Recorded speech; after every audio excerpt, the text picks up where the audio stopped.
60 ஆண்டுகளுக்கு மேலாக இந்திய தேசத்தின் பெருமையை வானில் சுமந்த போர்க்குதிரை விடை பெற்றது. பாகிஸ்தானுக்கு எதிரான போர்களில் வான்பரப்பை ஆட்சி செய்த இந்தியாவின் MiG-21 போர் விமானத்தின் வரலாற்றையும் பராக்கிரமத்தையும் திரும்பி பார்ப்போம்.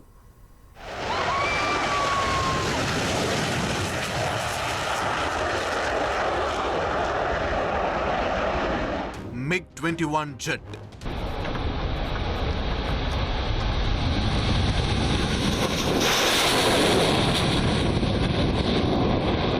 மின்னல் வேகம்,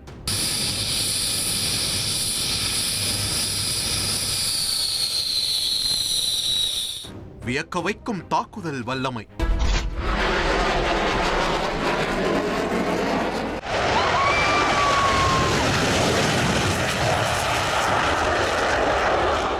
இருபது கிலோமீட்டர் உயரத்தில் இருந்தும் அட்டாக்,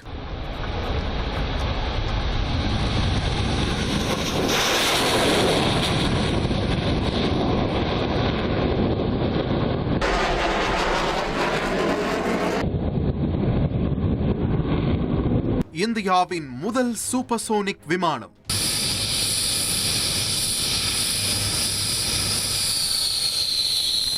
அறுபது ஆண்டுகளாக இந்தியாவை பாதுகாத்த ஜெட்.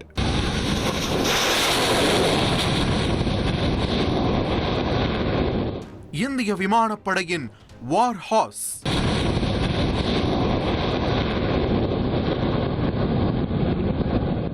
இப்படி இந்திய விமானப்படையின் மணிமகுடமாக ஜொலித்த MiG-21 விமானம் பணியிலிருந்து விடைபெற்றது. MiG-21 போர் விமானம் சோவியத் தயாரிப்பு விமானமாகும். 1963 சோவியத் ரஷ்யாவிடம் விமானங்களை இந்தியா வாங்கியது. 1963 ஏப்ரலில் 6 MiG-21 போர் விமானங்கள் சண்டிகரில் வந்திறங்கியது. தொடர்ச்சியாக MiG-21 போர் விமானங்களை சோவியத் ரஷ்யாவிடம் இருந்து இந்தியா வாங்கியது. அந்நாளில் அதிகம் தயாரிக்கப்பட்ட விமானம் என்ற பெருமையை சுமந்த MiG-21 இந்திய விமானப்படையின் போர்க்குதிரையாக உருவெடுத்தது. 1965, 1971 போர்களில் பாகிஸ்தானை பதம் பார்த்தது. இந்தியா ரஷ்யா இடையிலான இராணுவ உறவை வலுவாக்கியது. 1965 போரில் குறைந்த அளவு MiG-21 போர் விமானங்களே இந்தியாவிடம் இருந்தது. அதுவே 1971 போரில் இந்தியாவிடம் 8 ஸ்குவாட்ரன்ஸ் MiG-21 போர் விமானங்கள் இருந்தன. கிழக்கு பாகிஸ்தானில் டாக்காவில் எதிரியின் விமான ஓடுதளங்களை MiG-21 போர் விமானங்கள் குண்டு வீசி தகர்த்தன. 1971 டிசம்பர் 14 டாக்காவில் ஆளுநர் இல்லத்தில் குண்டுகளை வீச ஆளுநர் பதவியை ராஜினாமா செய்தார். 48 மணி நேரத்தில் 93,000 வீரர்களோடு பாகிஸ்தான் ராணுவம் இந்தியாவிடம் சரணடைந்தது. 1971 போரை முடிவுக்கு கொண்டுவர MiG-21 முக்கிய பங்காற்றியதாக குறிப்பிட்டார் விங் கமாண்டர் ஜெய்தீப் சிங்.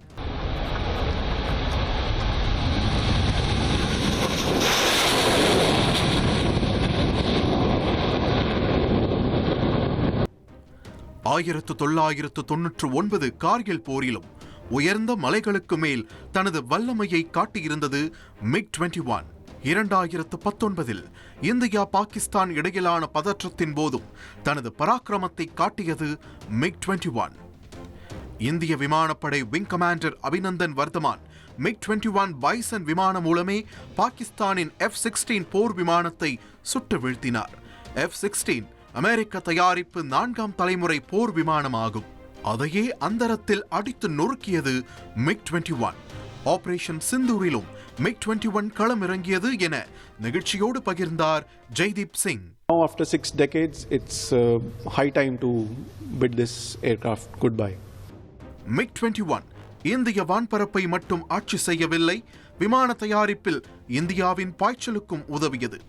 தூசியில் இருந்து தொழிற்சாலை உருவாக்கம் என்பார்கள், அது MiG-21 தயாரிப்புக்கும் பொருந்தும். சோவியத்திடம் உரிமம் பெற்று இந்துஸ்தான் ஏரோநாட்டிக்கல் நிறுவனம் MiG-21 போர் விமானங்களை தயாரித்தது. இந்தியா தயாரித்த முதல் சூப்பர்சோனிக் இதுதான். இந்திய விமானப்படைக்கு 800க்கும் அதிகமான மிக் ரக விமானங்கள் வாங்கப்பட்டன. இதில் 600க்கும் அதிகமான விமானங்கள் இந்தியாவில் தயாரிக்கப்பட்டவை. இளம் இந்தியர்களை போர் விமானிகளாக மாற்ற அவர்களது திறமையை சோதிக்க பயிற்சி விமானமாகவும் விளங்கியது. விமானத்தை தயாரித்த ரஷ்யா 1985ஆம் ஆண்டு தன்னுடைய விமானப்படை சேவையில் இருந்து MiG-21ஐ நீக்கியது. மற்ற நாடுகளும் அதை செய்தாலும் இந்தியாவில் எலக்ட்ரானிக் கருவிகள், ரேடார்கள், ஏவியானிக்ஸ் மற்றும் ஆயுத பயன்பாட்டு திறன் அப்கிரேட் செய்யப்பட்டு பயன்படுத்தப்பட்டது.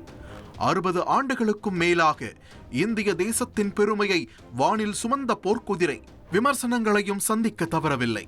இந்திய விமானப்படையின் மணிமகுடமாக பார்க்கப்பட்ட MiG-21 போர் விமானங்கள் 2000ற்கு பிறகு பறக்கும் சவப்பெட்டி, விதவை தயாரிப்பாளர் என்றே விமர்சிக்கப்பட்டது. அதிக விமான விபத்துகளில் சிக்கி விமானிகள் உயிரிழந்த சம்பவங்கள் கவலையை ஏற்படுத்தின.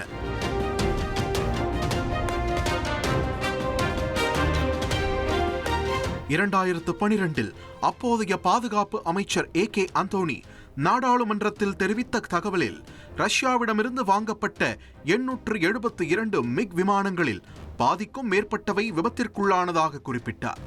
மிக் ரக விமானங்களில் ஏற்பட்ட விபத்துகளால் 171 விமானிகள், 39 பொதுமக்கள் மற்றும் 8 சேவை பணியாளர்கள் என 200க்கும் மேற்பட்டோர் உயிரிழந்துள்ளனர் என்றும் தெரிவித்தார். அதற்கு பிறகும் MiG-21 போர் விமான விபத்தும் உயிரிழப்பும் தொடர்ந்தது. இந்த சூழலில் பழைய விமானங்களை நீக்கி புதிய விமானங்கள் இணைப்பதை மத்திய அரசு துரிதப்படுத்த வேண்டும் என்றும் கோரிக்கை வலுத்தது. MiG-21 போர் விமானங்கள் பைசன் என அப்கிரேட் செய்யப்பட்டாலும் என்ஜின் என்னவோ பழையதுதான் என விமர்சனம் எழுந்தது. அதே வேளையில் விமானத்தின் சண்டையிடும் திறன் அப்படியே உள்ளது, அதனை பிற விமானங்களுடன் ஒப்பிட முடியாது, வானில் எப்போதும் MiG-21 கிங் தான் என்ற கருத்தும் முன்னாள் படை வீரர்களால் தெரிவிக்கப்பட்டது.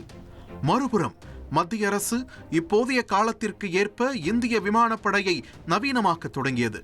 MiG-21, மிராஜ் 2000, ஜாக்வார் ரக பழைய விமானங்களை படையிலிருந்து நீக்கும் விதமாக தேஜஸ் விமானங்களை வாங்கத் தொடங்கியது.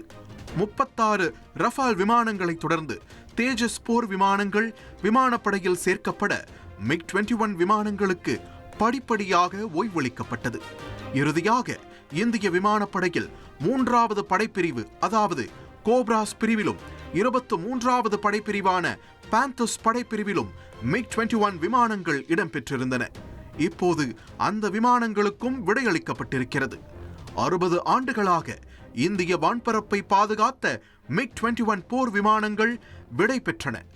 1963 MiG-21 விமானங்கள் இந்தியாவில் தரையிறங்கிய அதே சண்டிகரில் விடை பெற்றது. இடத்தை நிரப்ப இந்திய தயாரிப்பு தேஜஸ் விமானங்கள் படையில் சேர்க்கப்படுகிறது. கூடுதலாக 62,370 கோடிக்கு 97 தேஜஸ் மார்க் 1A போர் விமானங்களை வாங்கவும் மத்திய அரசு ஒப்பந்தம் செய்திருக்கிறது.